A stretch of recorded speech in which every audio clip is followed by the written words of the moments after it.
ke sekian yang diturunkan di Makkah. Surat ini dalam urutan Mushaf Utsmani diletakkan pada urutan ke-104. Al-Humazah ini artinya pengumpat. Orang Jawa bilang modo nyelo. Apa modo nyelo? Mencaci, suka mengumpat, suka ya nyumpah-nyumpah dan seterusnya. A'udzubillahi minasyaitonirrajim, wailul likulli humazatil lumazah. Celaka bagi setiap orang yang mengumpat-ngumpat. Kita hindari. Gimana caranya? Nah, sekarang umpatan itu kadang nggak langsung, tapi lewat apa? Medsos. Hindari. Umpatan-umpatan, perdebatan di medsos nggak penting. Makanya kalau saya bikin status, terus ada yang mulai mancing-mancing mau apa? Mendebat ini dengan aneh-aneh. Kadang sok zuhud, sok nyufiah, males saya. Ya. Enggak saya ladeni, tinggalkanlah meja debat yang enggak penting. Karena itu biasanya menimbulkan apa? Rangsangan untuk mengumpat. Demikian pula kalau punya tetangga, punya teman yang ya sukanya begitulah. Istilahnya ilate landep. Apa? Ilate landep. Ada orang yang ilate landep itu ada. Jadi kalau ilate landep itu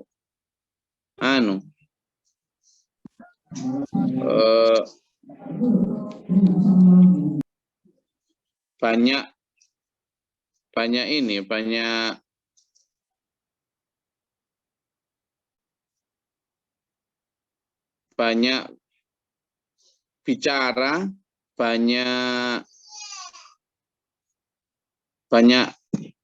melakukan analisis terhadap kesalahan orang biasanya dimulai dari sana. Hati-hati. Satu di antara ciri orang munafik itu adalah kata-katanya menyakitkan hati. Nah, di sini disebut wailun. Itu yang pertama ya. Lalu yang kedua, ini yang sangat penting. Ada orang yang suka mencela itu alladzi jama'a malan wa 'addadah. Yaitu orang yang jamaah mengumpul-ngumpulkan malan harta wa 'addadahu dan menghitung-hitungnya. Coba ini yang hadir baru 128 kamera. Siapa yang tidak terlibat di ayat 2? Angkat tangannya. Kepingin tahu saya belajar. Ayo.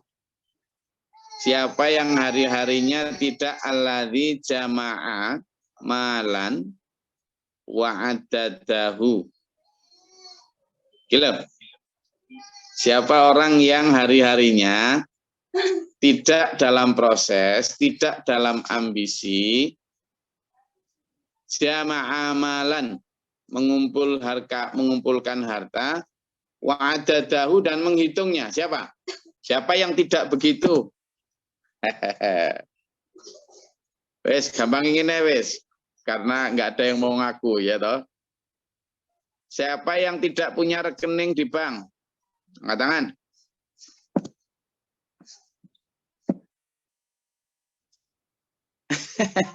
Loh enggak, saya enggak sedang akan minta uang sampean. Oh, ini takute lho. Siapa yang tidak punya rekening di bank? Angkat tangan. Kula Gus, mboten gadah. Wes, kalau enggak punya rekening di bank, siapa yang enggak punya dompet? Saya gadah. Ayo, Pak Majukan apa yang ngomong enggak punya dompet kan ayo. Siapa yang enggak punya dompet?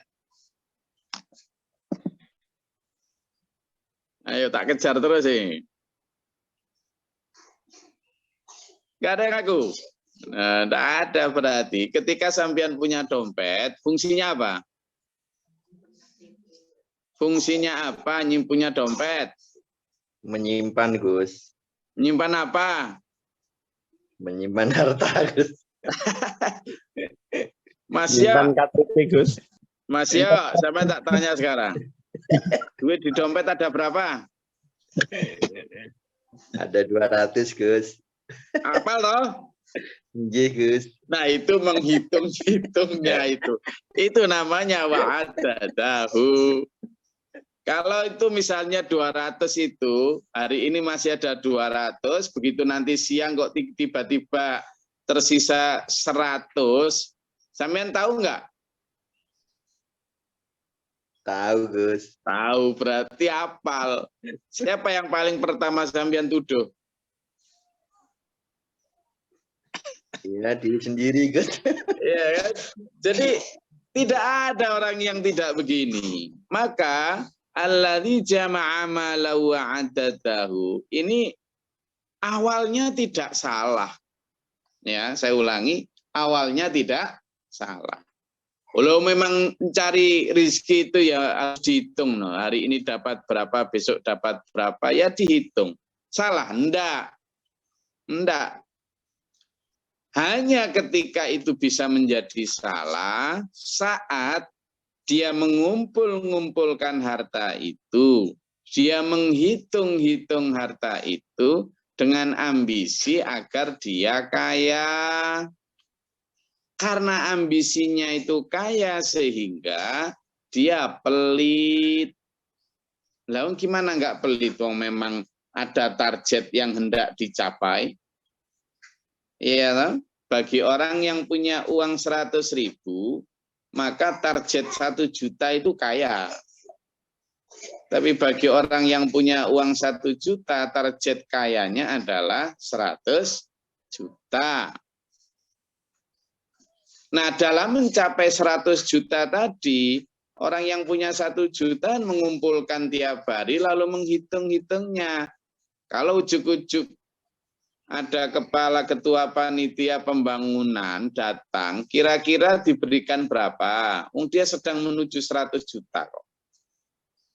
Ya seirit mungkin lah yang dikeluarkan. Irit ini dalam bahasa lain pelit. Apalagi untuk agama, itu nama bahasa lainnya apa? Pelit. Nah, pelit ini loh yang kemudian menjadikan celaka orang yang jama'a malahu wa 'addadahu. Aslinya tidak apa-apa, tapi menjadi apa-apa ketika pelit itu kemudian diarahkan atau dipicu oleh itu. Yahsabu annama lahu akhladah. Dia mengira bahwa hartanya itu akan mengekalkannya. Seolah-olah dengan hartanya itu dia akan bahagia selamanya di dunia.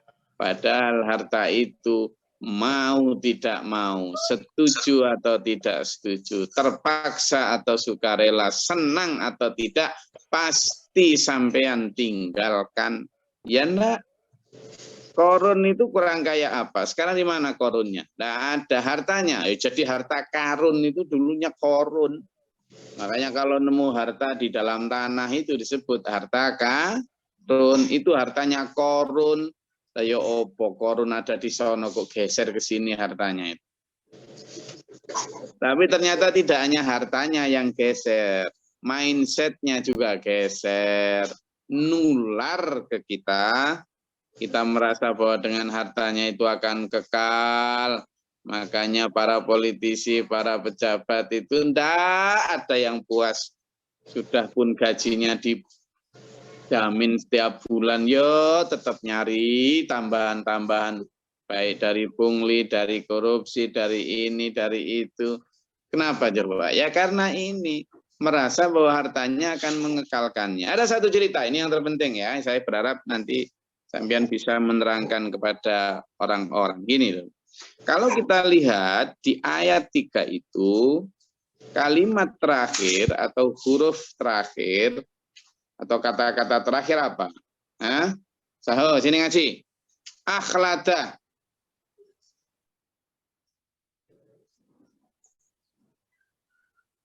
Kalimatnya apa? Akhlada itu kalimatnya khuldi. Kho lam dal. Kho lam dal. Ingat. Kho lam dal. Itu artinya apa? Kekal.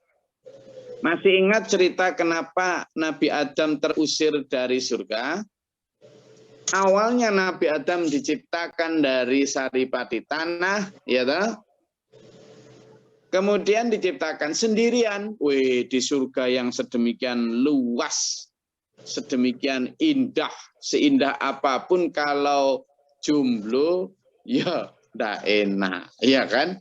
Awalnya enak, tapi kemudian lama-lama menikmati keindahan kok sendiri, ya ndak enak. Ini siapa yang masih jomblo? Nah, ndak enak. Akhirnya minta sama Allah agar diberi pasangan.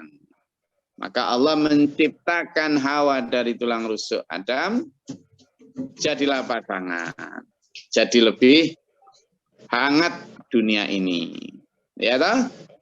Setelah itu lama-lama lo setan nggak seneng dengan itu. Sudah bersumpah toh.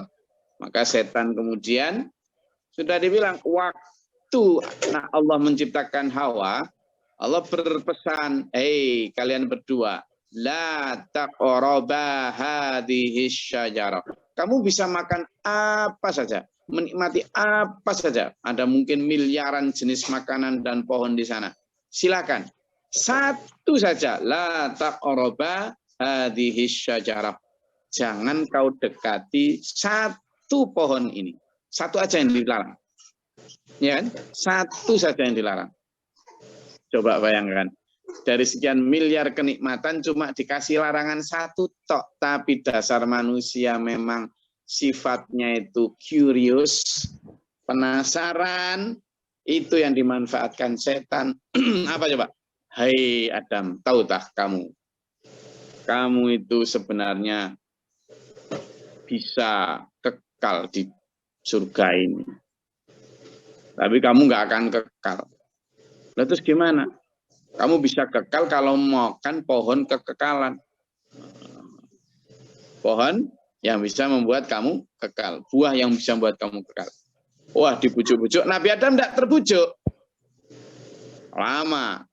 Tetap konsisten. Aku dilarang Tuhan. Tidak kurangan akal, namanya iblis kok. Yang digoda perempuannya. Hawa, kamu tahu nggak kalau kepengen kekal? Ya. Kalau kamu kepengen awet di surga ini pakai skincare. Pakai skincare, pakai bedak anti aging biar nggak gampang tuh. Wah, makan tuh khuldi katanya. Oh, lama-lama terbujuk. Dia terbujuk ngerengek ke Adam. Ngerengek ke Nabi Adam. Mas Adam, tuh lo belikan skincare ini. Begitu. Apa? Ayolah. Akhirnya Nabi Adam tergoda. Dimakanlah khuldi itu. Singkat ceritanya begitulah. Sederhananya begitu. Sekarang ada banyak nafsir karena aneh-aneh. Itu sebenarnya bukan buah, bukan ini. Aneh-aneh. Pokoknya begitulah. Kita juga saling tidak tahu. Tetapi coba kita lihat filosofinya. Khuldi itu khoklam dal tadi itu tawaran atau iming-iming kekekalan. Harusnya justru sebaliknya. Seandainya Adam dan Hawa tidak memakan khuldi tadi, justru akan kekal. Tapi dibalik sama setan, kamu makan itu kekal. Malah tidak kekal. Terusirlah dia dari surga. Dan akhirnya begitu menjadi makhluk bumi, nah itu sudah hukum kekekalannya sudah hilang. Nah, apa hubungannya dengan ayat 3 ini tuh loh? Ayat 3 ini menyatakan manusia itu mencintai harta, itu berharap dia kekal selamanya. Padahal Allah sudah berfirman, la tulhikum amwalukum wala auladukum an dzikrillah. Jangan kamu terperdaya, tergoda oleh anak maupun hartamu sampai kamu melalaikan dari mengingat taat Allah. Karena harta itulah sebenarnya khuldi dunia. Ya, kita yang digoda sama iblis. Ya, dulu ya. Suatu saat Rasulullah Muhammad Shallallahu Alaihi Wasallam mengunjungi makam para syuhada yang ada di Uhud. Jadi yang gugur di perang Uhud. Itu gugur di perang Uhud. Ini cerita ya, kisah, bangun semua. Jangan ngantuk-ngantuk, bangun. Rasulullah kemudian bersabda gini. Kayak semacam pidato perpisahan. Ya, sebentar lagi aku tidak bisa mengunjungi kalian, tapi justru akan bertemu kalian di sana nanti. Dan kepada yang masih hidup juga sampaikan. Yang aku khawatirkan kepada kalian bukanlah kamu nanti akan syirik menyembah berhala, kata Nabi. Ini hadis muttafaq alaih, artinya diriwayatkan oleh Sahih Bukhari maupun Sahih Muslim. Yang aku khawatirkan kamu nanti bukanlah apa? Kamu akan menjadi syirik dan menyembah berhala. Tapi yang aku khawatirkan kamu nanti adalah berlomba dalam hal urusan dunia. Bahkan kadang saling bunuh-membunuh tentang itu, kata Nabi. Ada 3 hadis sampai. Dan ini terjadi, dulu. Nah, itulah kenapa saya kemarin sampaikan dalam Al-Hakumut Takatsur dan seterusnya. Quran itu memberi rem, bukan kok kita tidak boleh cari harta, tapi kita dikasih rem, jangan cinta harta.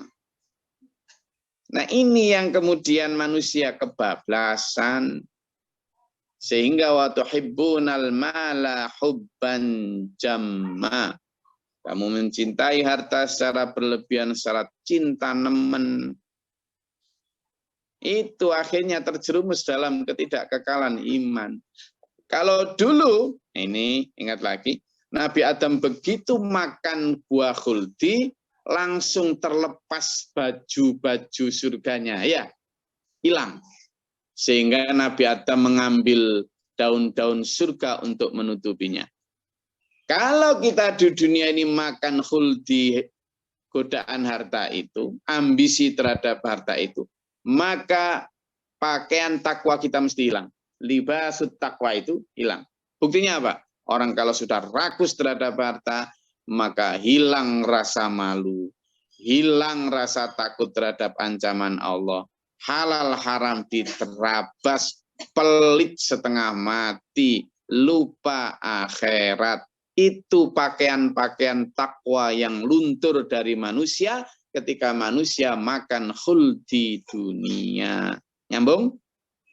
Begitu tuh. Ya, maka ini kalla kata Allah, la yumbadanna fil hutamah. Sekali-kali jangan, sekali-kali tidak. Pasti orang yang kayak gitu akan dilemparkan ke dalam hutamah. Wa ma adraka mal hutamah. Dan apakah kamu tahu apa hutamah itu? Narullahil muqadah. Ya, dalam neraka yang dinyalakan. Not worth it, beloved. It doesn't worth it. Apa? Tidak layak. Meskipun sampean sekaya siapa artis yang kaya raya itu? Siapa? Terkenal, ganteng, kaya raya. Kalau kemudian ditukarkan, ndaklah sampean meskipun sekaya Fir'aun Korun, ndak layak dulur kalau harus ditukarkan dengan narullahil muqadah, neraka yang dinyalakan Allah. Tunggu api neraka sudah dinyalakan loh ya.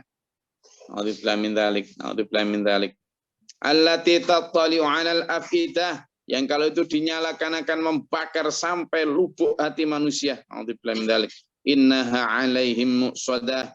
Sungguh ia akan ditutup rapat. Jadi tungku itu dinyalakan lalu atasnya ditutup rapat, manusia di dalamnya. A'udzubillahi min dzalik. Fi 'amadim mumaddadah. Mereka manusia-manusia itu yang gila harta itu akan diikat di tiang-tiang yang panjang di dalam narullahil muqadah tadi. Na'udzubillahi min dzalik. Dulur, semelarat-melaratnya kita di dunia tetap makan nasi, minum air. Kalau melarat di akhirat makan daging busuk, minumnya nanah campur darah dan cairan timah. Na'udzubillahi min dzalik. Semelarat-melaratnya orang di dunia bajunya masih kain, tapi kalau melarat di akhirat bajunya dari api neraka.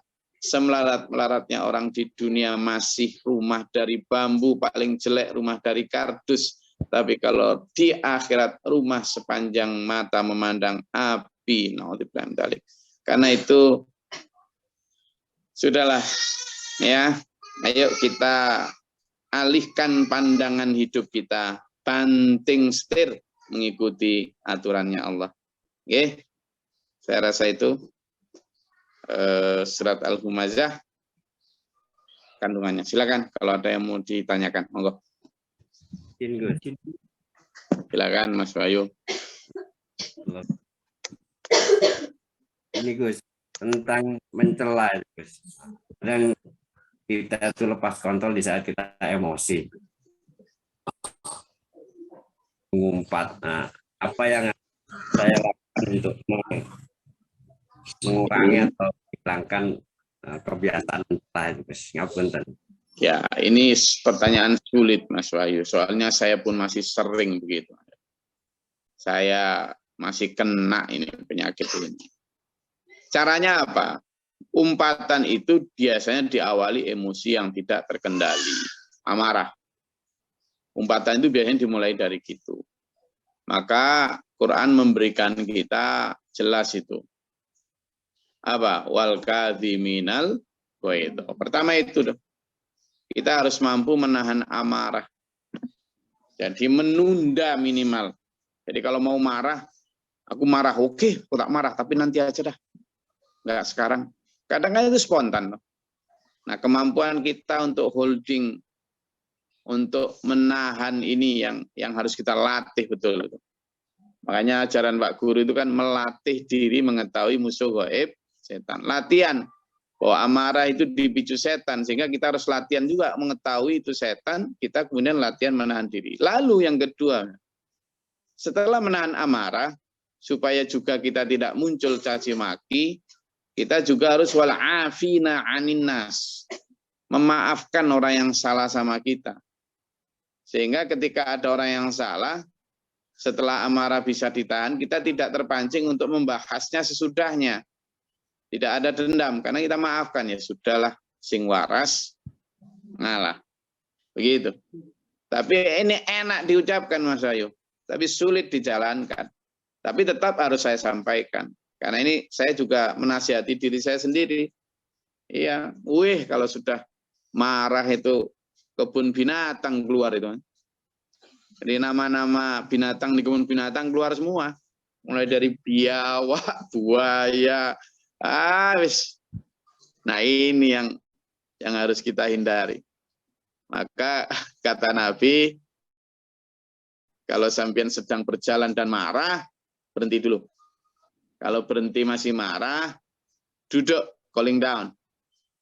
Duduk biar reda. Kalau duduk masih marah, berbaring. Nyari gazebo atau apa, berbaring. Biar reda juga. Berbaring masih marah, ambil air wudhu, biar dingin. Ambil air wudhu. Biar dingin, biar setannya pergi. Setan buat dari api, kasih wudhu, biar dingin, pergi. Wudhu masih marah, bikin sholat 2 rakaat, mengadu pada Allah yang maha baik.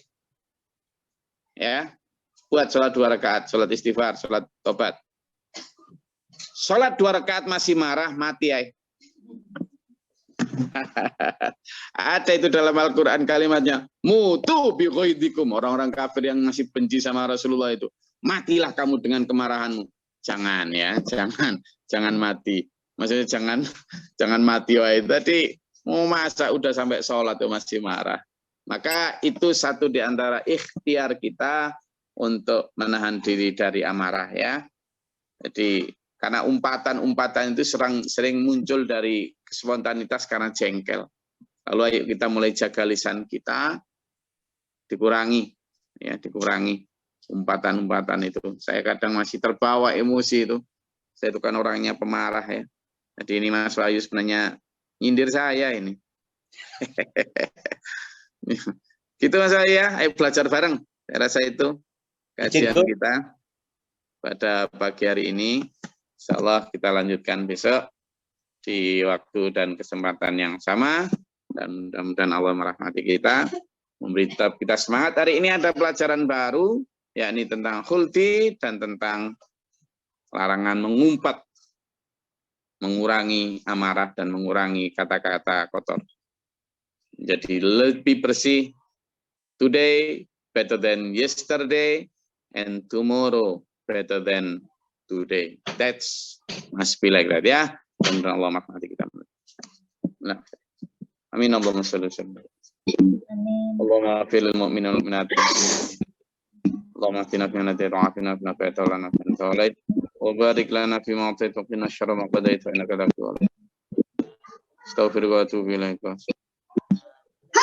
Allahumma dafa'na al-bala wal wabada astina min sinasi. Rabbana najina wa lana syarra. Rabbana la tajalna fi al-amda. Rabbana man faktubna ma syahidin. Rabbana la tuzigh qulubana ba'da idh hadaytana. Anta maulana fa kafirin rabbi a'udzu bika min hamazati syaitan wa a'udzu bika. Allahumma ta'alana wa sama wa rahmatika wa manzilna rahmatika. Rabbana man faktubna ma syahidin. Rabbana la tuzigh qulubana ba'da idh hadaytana. Rabbana Rabbi fil wa la wa la yaj'al la tadina masqana. Subhana rabbil izzati amma yasifun, salamun alhamdulillahi rabbil alamin. Assalamualaikum warahmatullahi wabarakatuh. Waalaikumsalam warahmatullahi wabarakatuh. Allahumma arhamna bil Qur'an waj'alhu lana imaman wa nuran wa hudan wa rahmah. Allahumma dhakkirna minhu ma nasina wa 'allimna minhu ma jahilna